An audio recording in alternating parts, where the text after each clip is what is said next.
Portofino M.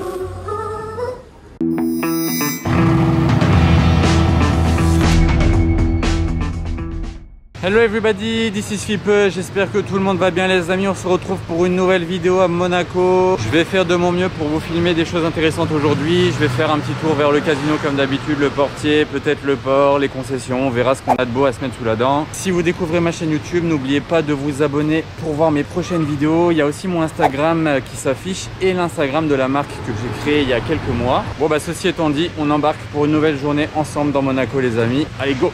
Il est encore tôt à Monaco, je vais quand même passer par la place du casino, j'y reviendrai un peu plus tard quand il y aura plus de monde. On va regarder la partie bleue sur le haut de cette Waste Black Badge. Et juste derrière là sinon on a cette Bentley, je vous la montre surtout pour la couleur en fait. C'est un vert vraiment très original. Je ne l'ai jamais vu garer celle-ci, je ne l'avais jamais observé de près avec cette couleur. Et en plus de ça il a l'intérieur orange. C'est orange. Oh, il a osé sur la configuration lui hein. Lui ou elle d'ailleurs. Et en parlant de configuration osée, il y a cette Panamera Turbo Gran Turismo. Regardez le wrap, c'est un effet marbre en fait. C'était un peu la mode suivant le camo. Bon, ça a un peu moins pris, c'est un peu plus spécial, faut aimer. En tout cas, le wrap est bien réalisé. On lui enlèvera pas ça. Feu teinté à l'avant.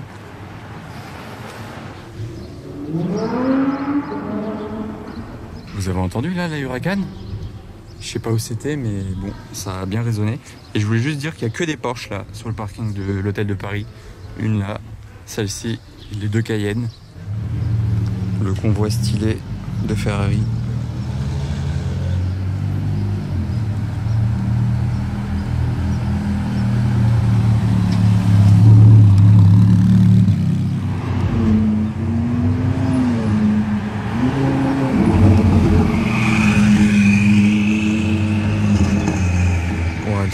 Elle est vraiment pas d'origine. Petite pause devant la vue. Regardez le beau voilier. Je fais un zoom. Boum. Très beau, très sympa. Ah bah alors ça c'est marrant. Je viens de vous filmer la Porsche marbre. Là c'est G marbre. Et il va passer devant la Porsche marbre en plus. Hein. J'aurais pu avoir le combo. Je vous disais justement que c'était un peu devenu à la mode. Allez, on va dire j'ai le combo. La Porsche marbre elle est là. Et le G marbre. Vous préférez marbre noir ou marbre blanc? Oh le freinage d'urgence. Oh il y a un convoi là.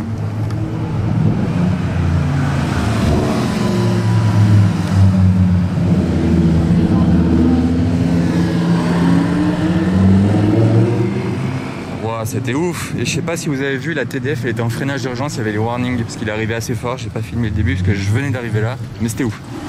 Bon allez on va vers le portier. 458 spécial qui passe devant chez Ferrari, sympa avec les jantes dorées. Regardez derrière chez Ferrari, il y a un combo de 812 super fast. On est donc face à une 1624 super fast si mes calculs sont bons Sherlock. Et elles ont des jantes différentes. Là on a les un peu style classique et là en spirale. Tandis qu'à l'avant de la concession, il y a cette magnifique F8 Rosso Magma, F8 Spider, j'adore ce rouge. Oh SF90. On n'est jamais à l'abri de nos surprises. Oh, et suivi de 812. Je viens justement d'en filmer deux rouges. Il y en a une troisième qui passe là. Et là, j'allais juste me retourner. Bon, il y a une autre 812 encore. Celle-ci pas rouge, pista. Voilà. Donc, c'est beau. L'arrivée de la SF90 en mode électrique. Regardez ce qu'ils ont rentré chez Aston Martin, une DBS Superleggera d'une couleur mais magnifique. Et c'est la même couleur qu'il y a sur une bande pluie Zagato à Monaco. Je sais pas si vous voyez de laquelle je parle. Je vais juste rentrer 2 secondes pour vous faire voir un petit peu mieux ça.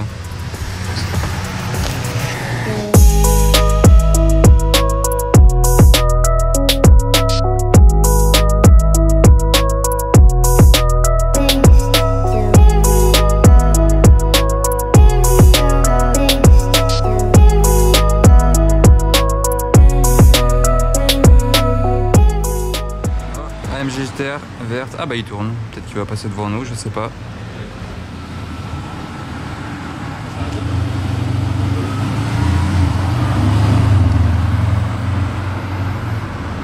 En couleur de présentation. Oh. enchaînement Mercedes, c'était propre. Et encore une spéciale grise. Mais c'est une autre car celle-là n'a pas les bandes, elle n'a pas les jantes dorées. Et Portofino.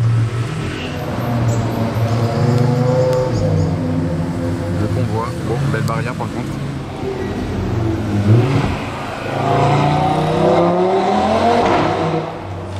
Oh, je l'ai entendu arriver de loin lui.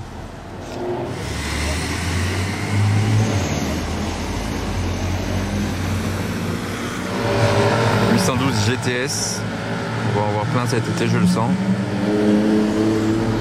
Ouais, elle est impressionnante cette M8 Grand Coupé compétition avec tout ce carbone. J'adore ce gris déjà. Il y a du carbone à l'avant là, la lame carbone à l'avant. Et ce qui est le plus impressionnant peut-être, c'est le toit carbone. Tellement rare de voir un toit carbone sur ce genre de voiture. Les rétroviseurs sont super beaux, très bien designés avec la grosse coque carbone, jantes compétition, étrier gold. Alors déjà désolé pour le bruit derrière, il y a des travaux. Regardez comment il est fait le coffre. Bon déjà c'est super bien designé, c'est hyper agressif je trouve. Le becquet carbone et le M8 compétition, regardez comme il est proche du logo BMW. En fait les feux sont tellement larges et le coffre, il y a tellement peu de place ailleurs que les cuissons BMW et M8 compétition ils sont super proches. Ah, j'étais pas prêt à faire ISF 90 noir qui vient d'arriver au Cipriani en mode électrique. J'étais juste en face en train de regarder bon, les voitures qu'ils avaient. Et là, il y a une voiture qui arrive sans faire un bruit. SF 90 intérieur rouge, noir. C'est la première SF 90 noire que je vois de ma vie du coup. Oh. Elle a pas le pack.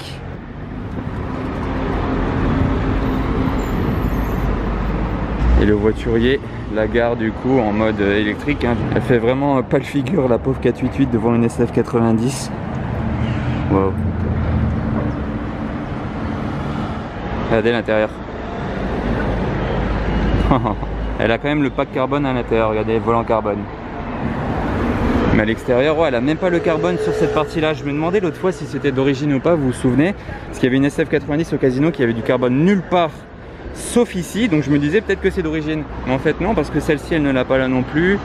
Et pas sur le diffuseur, pas les jantes, pas à l'avant. Lui, il n'a pas voulu de carbone là non plus. Il l'a prise comme ça, toute noire, bah pourquoi pas après tout, hein. Il y en a, ils sont pas fans plus que ça de carbone. Celle-ci, je l'avais entendu démarrer là, dans le parking. Je me suis dit, tiens, qu'est-ce qui va sortir?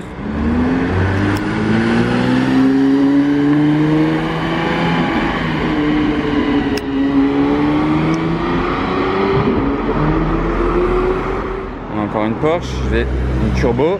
C'est une autoroute ici. Ok, j'essaie de me faufiler. Regardez, elle est verte en fait. On s'en rend bien compte vu d'ici. Flying Spur W12 avec l'intérieur de cette couleur là, ça va bien avec le vert. Elle est sympa celle-ci.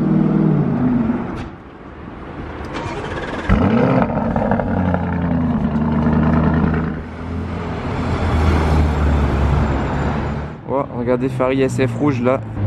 Bon, je l'ai très mal filmé parce qu'en fait il a tourné d'ici, il est descendu l'épingle, il a tourné, il allait très vite. Mais je l'ai quand même filmé de loin car c'est sympa. On est toujours devant la noire. Ça fait un combo de SF90, BMW M, oula, Pista Spider qui a accéléré là-bas, j'allais dire BMW M Family X6M, ah non X4M, c'est devenu un peu compliqué de les différencier parce qu'il est quand même assez gros le X4, et juste derrière M4 compétition, deux sont cool. Ah bah il y a le départ de la SF, je pense pas qu'elle va démarrer en thermique, je vais quand même la filmer au cas où.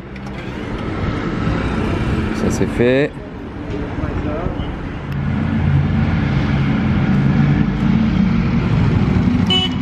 Oula.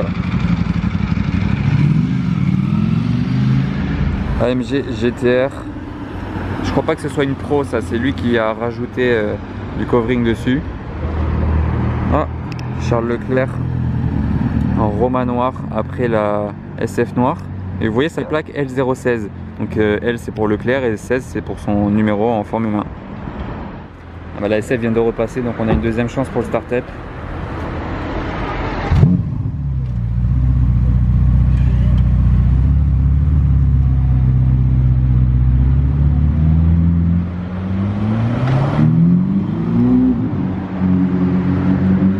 Beaucoup de Ferrari encore une fois aujourd'hui. Pista Spider. Après la Pista Spider, là ça s'est passé 20 secondes. Pista coupée. Oh, il est arrivé à fond.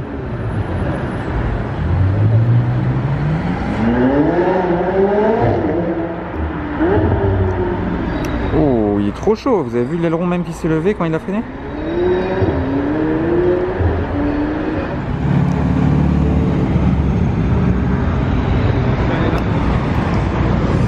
Oh, ça enchaîne. Oh. Là, les feux teintés. 812 GTS bleue française. Vous avez vu l'enchaînement de Ferrari là un peu? Ah bah la revoilà elle.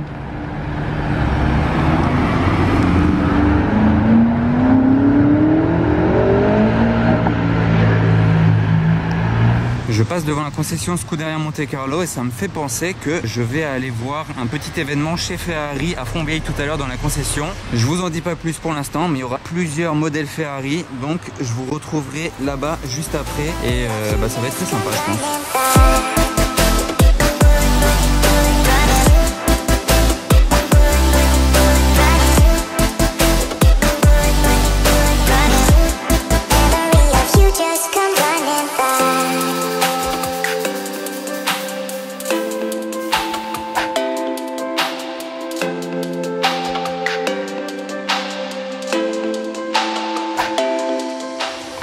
Alors voilà, ça y est, première fois que je vois une Ferrari Portofino M en vrai. D'ailleurs, c'est la première qui vient à Monaco. La couleur, si je dis pas de bêtises, c'est du Verde Monte.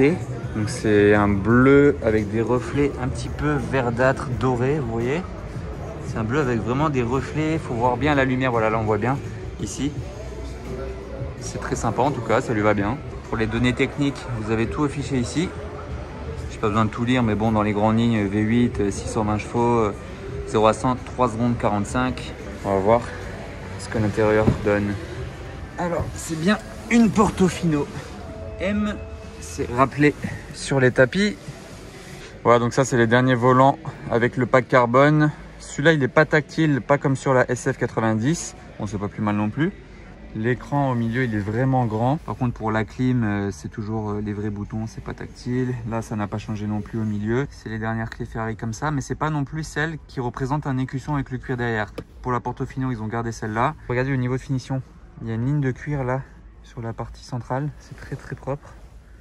Et le design des sièges, voilà, et c'est une 4 places. Bon, pour les personnes à l'arrière, il faut pas faire 2 mètres, mais c'est une 4 places quand même. Et celle-ci a l'option de l'écran passager qui affiche la vitesse, la musique, le GPS et le M du Portofino en rouge. Elle a une finition incroyable. Regardez toute cette planche de bord en cuir. Et dans la porte, pour une fois qu'il n'y a pas du carbone, il y a du cuir. C'est bien plus classe par contre. Et pour la partie arrière sur la Portofino M, ce qui change, c'est le pare-choc. Regardez, il est beaucoup plus agressif, beaucoup mieux dessiné que sur la Portofino d'avant. Franchement, ça lui fait un bon petit coup de jeune. Et pour la petite précision, Portofino M, le M, c'est le M de Modificato. Donc voilà, en gros, la Portofino qui a été modifiée. Les cuissons. Bon, juste derrière la Portofino M, il y a une SF90. Je ne vais pas la présenter en détail parce que là, ça commence à être vu et revu, les SF90. Regardez ce qui est derrière, il est un peu plus sympa. Boum, Ferrari Monza SP2 d'un Rosso Magma. Ça, c'est le même rouge que la F8 Spider qui est à l'entrée du showroom. C'est un rouge mais incroyable. Comme son nom l'indique, je sais pas, il est magma, genre c'est vraiment, il y a des reflets. Wow. Et les sièges, alors là, le choix du propriétaire, ça a été incroyable, c'est de mettre des sièges de cette couleur là. Bon, après il y a les numéros sur le côté et sur l'avant du capot, mais cette couleur de siège, c'est juste sensationnel. Franchement, ça ressort super bien et surtout qu'une Monza, on voit que ça, les sièges de la voiture, donc c'est super cool. Non mais s'il vous plaît, regardez-moi ce 3 quarts arrière. Est-ce que ça a l'air d'une voiture d'ici? C'est un concept car. Comment ça a pu être commercialisé et vendu comme ça? C'est fou. Et vous remarquerez qu'il n'a pas ici noté Monza SP2. Il a laissé les 2 petites bosses sans rien. Donc c'est pas plus mal, ça change. Et là, vous avez la fameuse plaque que vous pouvez personnaliser. Et on peut voir qu'elle a été inspirée de la 330 TR de l'époque qui avait cette même configuration là. Elle a une sorte de livret historique en fait. C'est bien qu'il l'ait rappelé sur cette petite plaque. Alors voilà les amis, ça y est, on est en face de la Monza SP2 qui est pour moi l'une des plus belles de Monaco. Il y en a quand même un paquet à Monaco, mais celle-ci c'est l'une des plus belles. Dites-moi ce que vous en pensez en commentaire, si vous en connaissez d'autres qui sont plus belles. Mais là, ce Rosso Magma, là les petits détails avec les 7, les sièges comme ça, enfin là c'est vraiment, il y a quand même eu du goût. Elle est splendide. Je suis devant là, je suis bouche bée. Je vous fais des plans de vue assez sympas. Je tourne autour, mais je suis bouche bée. Je fais des photos aussi. Elles sont retrouvées sur Instagram. C'est une œuvre d'art. Gros diffuseur carbone. D'ailleurs, je me demande s'il y a des options carbone sur une Monza ou si tout est vraiment de base carbone. Par exemple là, le diffuseur ou à l'intérieur, il y a vraiment du carbone de partout. Je sais pas au niveau des options. Le seul petit point qui m'a toujours un petit peu dérangé dans les Monza, c'est là au milieu. La console centrale avec tout ce plastique et ces boutons, regardez. Bon voilà, je chipote un tout petit peu, hein, mais à part ça, elle est juste incroyable. Ah, mais il a de l'Alcantara sur le volant. Ça, je pense pas que ce soit sur toutes les Monza. Bon, il a le pack carbone aussi avec ce carbone là sur le volant. Le fond du contour, il est quelle couleur?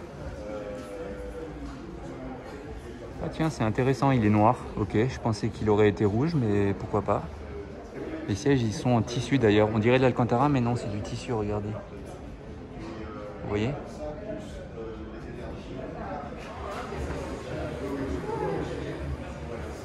Ah, ils vont bâcher la voiture. Bon, heureusement que j'ai fini de la filmer et de faire mes vidéos. Enfin, de faire mes photos surtout. Il n'y a pas les lunettes dedans? Il y a les nouveaux casques pour les propriétaires de SP2. J'adore. Wow. Et chaque personne du coup qui a la SP2 a le casque et les gants qui vont avec.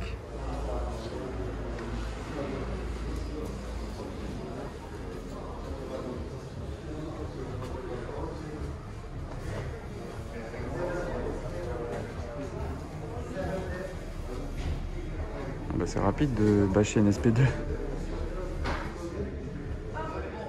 Regardez comment ils ont mis la housse, ça fait une photo super belle. Allez, ça en monte juste un peu, mais pas trop. De l'avant, ça fait vraiment super beau. Regardez. Bon là, c'est en vidéo, mais imaginez une petite photo là, comment ça rendrait bien. Et la petite fiche technique de la Monza, 810 chevaux du coup. C'est là, de base, c'est le moteur de la 812 Superfast, même le châssis. Et 0 à 100 en 2 secondes 9. Bon après, vous n'allez pas le faire souvent, je pense, avec la tête au vent. Bon maintenant, il y a le casque, donc c'est sympa. Et il faut savoir que le casque, il n'est pas obligatoire, mais il est conseillé. Bon après, en ville, ça va, mais imaginez, vous faites de l'autoroute, là, c'est pas possible. Hein.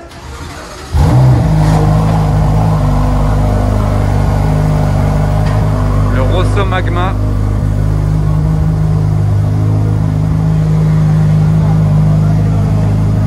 Ah bah il recapote. Ah, d'ailleurs il y a la Portofino M qui va démarrer aussi.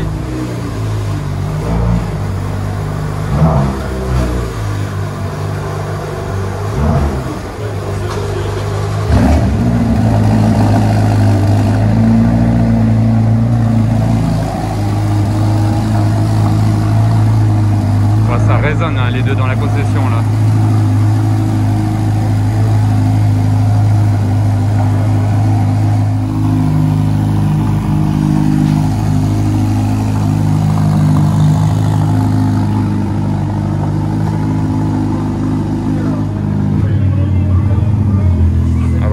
Startup, c'est terminé. Regardez à l'extérieur de la concession, on a une Roma SF90 noire, une autre Roma. Bon là-bas il y a les deux qui sortent, enfin qui partent. Et la SF90 noire, très sympa, sans le pack Assetto Fiorano. Donc là on aura vu vraiment tous les modèles de chez Ferrari. Hein. Bon là je suis un peu dégoûté, vous allez tous l'être aussi parce que vous voyez ils sortent toutes les voitures.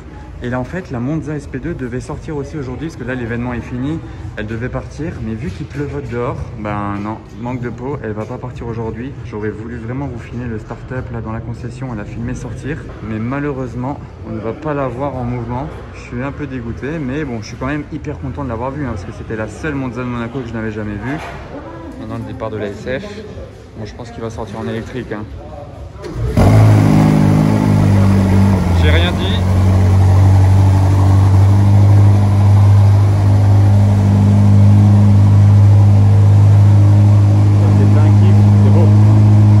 Regardez ça, c'est assez marrant. On dirait le menu d'un restaurant. Alors Roma, Spider, moi je vais prendre une petite Monza SP2 en entrée, en plat une F8. Et allez, je vais terminer le dessert sur la SF90 s'il vous plaît. C'était cool, j'espère que tout ça vous a plu les amis. Si c'est le cas, n'oubliez pas de lâcher le pouce bleu, donnez-moi votre avis en commentaire et on se retrouve très vite pour une nouvelle vidéo à Monaco avec de nouvelles aventures. Allez, à bientôt, salut!